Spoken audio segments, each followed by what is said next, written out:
we want to take the derivative of y equals 6x to the minus 3 halves plus 7x to the 1/5 plus 1. These are already set up like power functions, so we can go right into applying our power rule.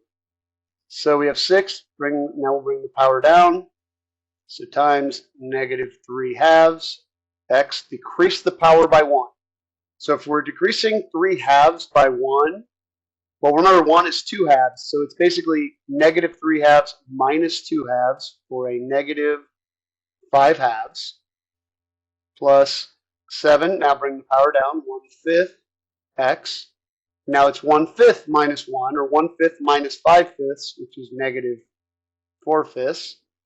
And then the derivative of 1 by itself is 0, as it's not multiplied by a variable. We'll get rid of the negative exponents, but because these were already fractional exponents, we'll just leave them that way. We can do a little bit of simplifying here. You know that 6 and the 2 will cancel, and so out front we end up with, this one will be a negative 9. That'll be in the numerator. And instead of writing it with a negative exponent, we'll write that as x to the 5 halves in the denominator. And then plus, now we have 7/5. The 7 will stay in the numerator. The 5 will come in the denominator, as will x to the 4/5 because of this negative exponent. Remember, the negative exponent means we take the reciprocal. So to make that positive, we'll put it in to the denominator. Now, this would be fine for a final answer, but if you want to see what this looks like with radicals, we're going to have negative 9 over, we're dividing by 2 in the exponents. That's a square root. So this would be square root of x to the 5th.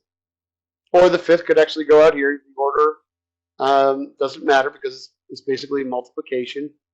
We multiply them by 5, raising it to the 5th, or to the 1/2 first. We can go in either order.